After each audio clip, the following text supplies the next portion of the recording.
প্রতি বৎসরই একটি জাঁকজমকপূর্ণভাবে বিজ্ঞান উৎসব করে। তো এইবারও সেটার ধারাবাহিকতা এই অনুষ্ঠানটি। তো আজকের দিনটির কারণে আমরা উপস্থিতি একটু কম, কিন্তু আমাদের এমন অবস্থা হয় যে এখানে অডিয়েন্স জায়গা দেওয়া যায় না। দিনক্ষণের কারণে আমরা আগে থেকে তো জানা ছিল না। ভবিষ্যতে আমরা আরও জাঁকজমকপূর্ণভাবে করব, কারণ ছাত্রদের এটা অনেকটা মোটিভেশনে কাজ করে এবং সৃষ্টিশীল কিছু করার তাদের অনুপ্রেরণার জায়গা এটা, সেই কাজটা তারা করে যাবে। সেই জন্য আমরা তাদেরকে উদ্বুদ্ধ করার চেষ্টা করি। আশা করি ঢাকা কলেজের এই বিজ্ঞান ক্লাব ভবিষ্যতে আরও উত্তরোত্তর অনেক বেশি সমৃদ্ধশালী হবে এবং তারা দেশ এবং জাতির জন্য মঙ্গল বয়ে নিয়ে আসবে। আজকে আমাদের প্রাইজ গিভিং সেরেমনি হয়েছে। অ্যাক্সিস 26 সহ যে সেগমেন্টগুলো আমাদের ছিল সেই সবগুলো সেগমেন্টে first, second, third runner up দেওয়া হয়েছে। তো আমাদের সংগঠনের মূল উদ্দেশ্য বিজ্ঞানকে সবার কাছে সহজ করে তোলা, প্রশ্নমূলক করে তোলা ও অনুপ্রেরণামূলক করে তোলা। তো এই উদ্দেশ্যে ঢাকা কলেজ সায়েন্স ক্লাব সবসময় করে আসছে এবং করে যাবে ইনশাআল্লাহ। ভবিষ্যতে আমাদের আসলে ন্যাশনাল থেকে ইন্টারন্যাশনাল ফেস্টও আমরা নামিয়েছি।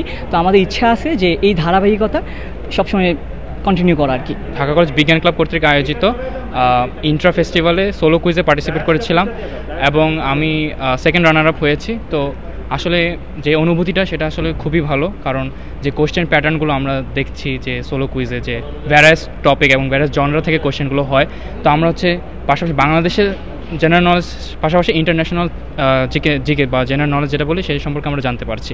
তো আসলে অনুভূতিটা আসলে অনেক সুন্দর।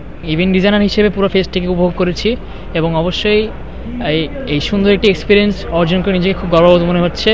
এবং আজকে ভাইয়ারা আমাকে এই ক্রেস্টটি দিয়ে সম্মানিত করেছেন, এই জন্য আমি ভাইয়াদের কাছে খুবই গ্রেটফুল এবং আশা করছি ভবিষ্যতে আরও ডিসিএসসিকে অবদান রাখতে পারবো। তোমাদেরকে দেখে আমার খুব নিজেকে ভাগ্যবান মনে হয়। আমি আজকে দাঁড়াইছি এই প্ল্যাটফর্মটাতে, এভাবে আসবো, ফিরে ফিরে আসবো কখনো ভাবিনি। আমরা ওই 90-এর 3 তরুণ, আমি, এহসান আর অভিক, আমরা একটা স্বপ্ন শুরু করেছিলাম যখন ঢুকি ঢাকা কলেজে।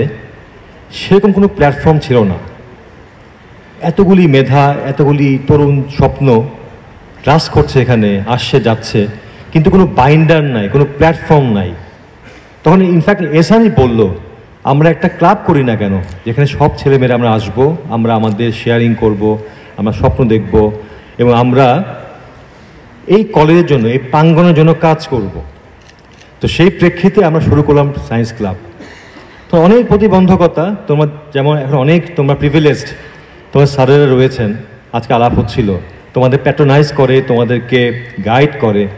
আমাদের সময় কিন্তু আমরা অনেক কাঠখড় পুড়ে আমাদের কিন্তু করতে হয়েছিল এই প্ল্যাটফর্মটা।